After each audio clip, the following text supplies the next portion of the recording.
हजरत उमर फारूक रदियल्लाहु अन्हु ने दुनिया को ऐसे सिस्टम दिए जो आज तक पूरी दुनिया में राइज हैं। सने हिजरी का इजरा किया, जेल का तसव्वुर दिया, मौजिनों की तनख्वाहें मुकर्रर की, मस्जिदों में रोशनी का बंदोबस्त कराया, पुलिस का महकमा बनवाया, एक मुकम्मल अदालती निजाम की बुनियाद रखी, आपाशी का निजाम कायम किया, फौजी छावनियां बनवाई और फौज का बाकायदा महकमा कायम किया।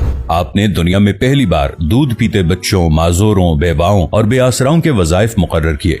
आपने दुनिया में पहली बार हुक्मरानों, सरकारी ओहदेदारों और वालियों के असासे डिक्लेयर करने का तसव्वुर दिया। आपने बेइंसाफी करने वाले जजों को सजा देने का सिलसिला भी शुरू किया।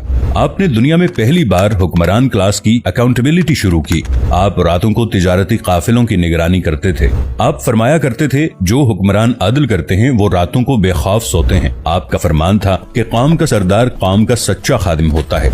आपकी मोहर पर लिखा था, उमर नसीहत के लिए मौत ही काफी है। आपके दस्तरखान पर कभी 2 सालन नहीं रखे गए। आप जमीन पर सर के नीचे ईंट रखकर सो जाते थे। आप सफर के दौरान जहां नींद आ जाती थी, किसी दरख्त पर चादर तान कर साया करते और सो जाते और रात को नंगी जमीन पर दराज हो जाते। आपके कुर्ते पर 14 पैबंद थे और इन पैबंदों में एक सुर्ख चमड़े का पैबंद भी था। आप मोटा खुरदरा कपड़ा पहनते। आपको नर्म और बारीक कपड़े से नफरत थी।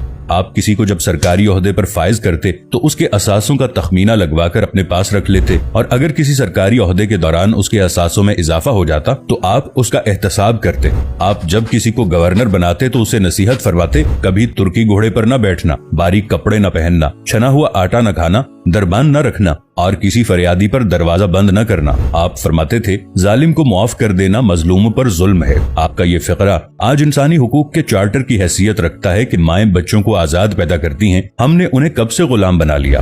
फरमाया, मैं अक्सर सोचता हूँ और हैरान होता हूँ, उमर बदल कैसे गया। आप इस्लामी दुनिया के पहले खलीफा थे जिन्हें अमीरुल मोमिनीन का खिताब दिया गया। दुनिया के तमाम मज़ाहिब की कोई न कोई खुसूसियत है। इस्लाम की सबसे बड़ी खुसूसियत अदल है और हजरत उमर फारूक रदियल्लाहु अन्हु वो शख्सियत हैं जो इस खुसूसियत पर पूरा उतरते हैं। आपके अदल की वजह से अदल दुनिया में अदल फारूकी हो गया। आप शहादत के वक्त मकरूज थे, चुनाचे आपकी वसीयत के मुताबिक आपका वाहिद मकान बेचकर आपका कर्ज अदा कर दिया गया और आप दुनिया के वाहिद हुक्मरान थे जो फरमाया करते थे, मेरे दौर में अगर फुरात के किनारे कोई कुत्ता भी भूख से मर गया तो उसकी सजा उमर को भुगतना होगी। आपके अदल की ये हालत थी। आपका इंतकाल हुआ तो आपकी सल्तनत के दूर दराज इलाके का एक चरवाहा भागता हुआ आया और चीख कर बोला, लोगों, हजरत उमर फारूक रदियल्लाहु अन्हु का इंतकाल हो गया। लोगों ने हैरत से पूछा, तुम मदीने से हजारों मील दूर जंगल में हो, तुम्हें इस सानहे की इत्तला किसने दी। चरवाहा बोला, जब तक हजरत उमर फारूक रदियल्लाहु अन्हु जिंदा थे मेरी भेड़ें जंगल में बेखौफ फिरती थीं और कोई दरिंदा उनकी तरफ आंख उठाकर नहीं देखता था, लेकिन आज पहली बार एक भेड़िया मेरी भेड़ का बच्चा उठाकर ले गया। मैंने भेड़िया की जुर्रत से जान लिया कि आज दुनिया में हजरत उमर फारूक रदियल्लाहु अन्हु मौजूद नहीं है। हजरत उमर फारूक रदियल्लाहु अन्हु ने अपने दौर में जिस जिस खित्ते में इस्लाम का झंडा भिजवाया वहाँ से आज भी अल्लाह अकबर की सदाएं आती हैं। वहाँ आज भी लोग अल्लाह के सामने सजदा करते हैं। दुनिया में अलेक्जेंडर का नाम सिर्फ किताबों में सिमट कर रह गया है, जबकि हजरत उमर फारूक रदियल्लाहु अन्हु के बनाए निजाम दुनिया के 245 ममालिक में आज भी किसी न किसी शक्ल में मौजूद हैं।